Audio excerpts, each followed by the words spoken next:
Hello guys, welcome to my YouTube channel. Today we discuss about vetiver gingienoides. It is a essential oil, एक आवश्यक तेल है जिसके बारे में आज हम पढ़ेंगे. वो है vetiver gingienoides. Its botanical name is vetiver gingienoides. Family Poaceae. Common name khas and vetiver. Names in different languages like Hindi khas, animal khaskhas grass, vetiver.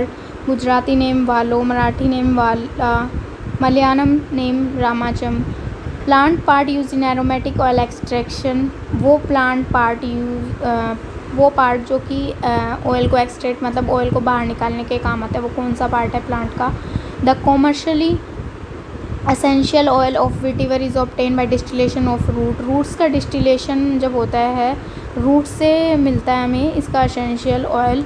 Next है, हम इसका थोड़ा इंट्रो पढ़ लेते हैं कि इसके बारे में थोड़ा बहुत ग्रास के बारे में जान लेते हैं. It is a source of valuable aromatic vetiver oil. ये एक वैल्यूएबल एरोमेटिक जो वेटिवर ऑयल है उसका सोर्स है. Vetiver is a commonly related to sorghum plant से रिलेट करता है, but shares many morphological characteristics with other fragment grasses such as lemon grass. लेकिन जो इसकी बाहरी स्ट्रक्चर है वो एक फ्रेगमेंट ग्रासेस मतलब खुशबूदार एक घास है उससे मिलती जुलती है, वो है lemon grass. As an important essential oil yielding plant of India. बहुत ज़्यादा इम्पोर्टेंट मतलब आवश्यक तेल है ये यील्डिंग के लिए, उत्पादक के लिए भारत में.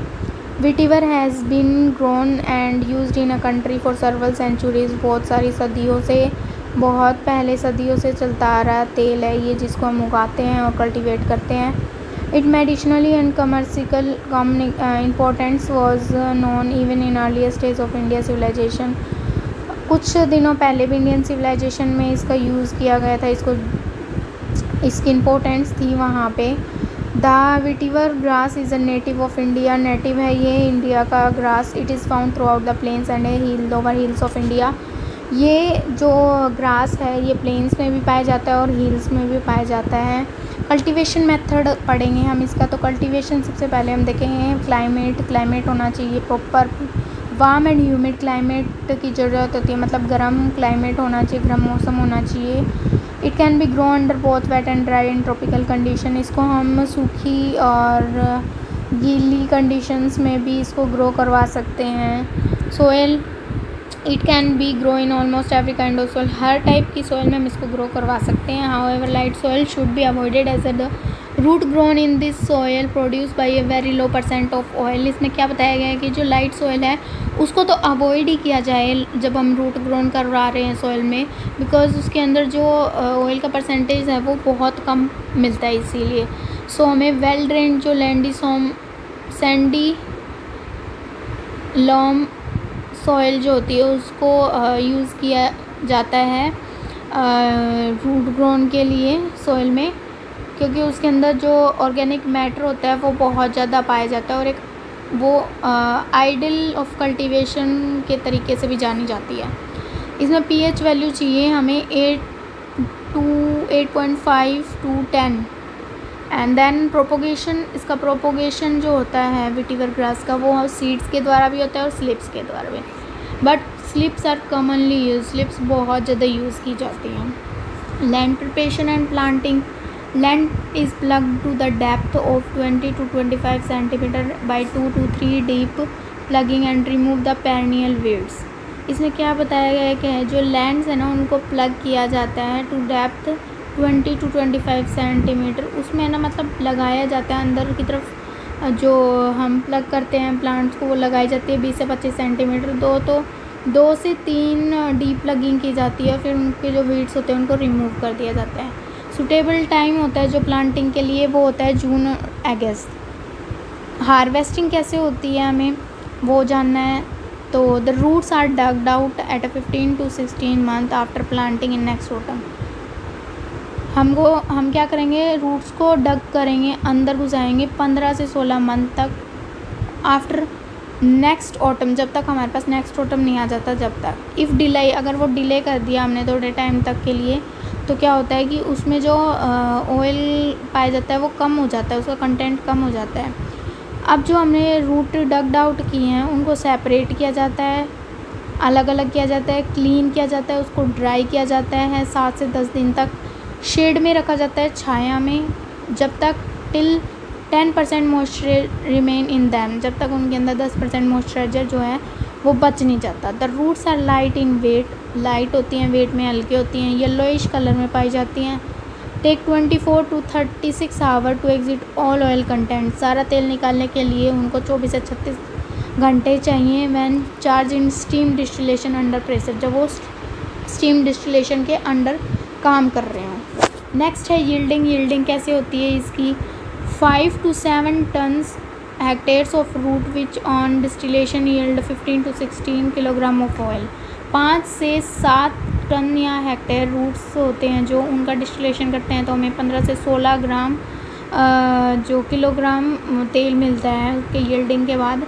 Roots yield 1 to 1.5% of oil on a dry weight base, 1 से 1.5% हमें जो ऑयल मिलता है वो ड्राई वेट बेस पे मिलता है, और जो कलर होता है ऑयल का वो होता है लाइट येलो कलर। नेक्स्ट है कुछ यूजेस जहाँ जहाँ इसका यूज़ होता है, लाइक हर्बल में हम इसका यूज़ कर सकते हैं, परफ्यूम्स में, क्रीम्स में, सोप्स में। सोयल एंड वाटर कंजर्वेशन में इस बहुत हेल्पफुल होता है ये। क्रॉप प्रोटेक्शन और पेस्ट रिपेलेंट्स में भी। एनिमल फीडिंग करवाते, जब हम एनिमल्स को फीड करवाते हैं उसमें डाल दे तो बहुत अच्छा होता है। फूड्स में डाल के रखिए, हम इसको फ्लेवरिंग के लिए यूज़ कर सकते हैं। परफ्यूमरी और एरोमेथेरेपी में भी इसका यूज़ होता है। मेडिसिनल यूज़ भी बहुत सारे होते हैं वेटिवर ऑयल के, हम घरों में भी इसका बहुत यूज़ करते हैं। In house uses, fuel cleaning के लिए भी यूज़फुल होता है, एंड रिलीजियस मतलब धार्मिक चीज़ों के लिए भी। नेक्स्ट वेटिवर ऑयल, इसके एक्सट्रैक्शन के बारे में जान लेते हैं, किससे इसका एक्सट्रैक्शन होता है। Then the essential oil is extracted by the steam distillation, steam distillation के द्वारा इसका एक्सट्रैक्शन होता है।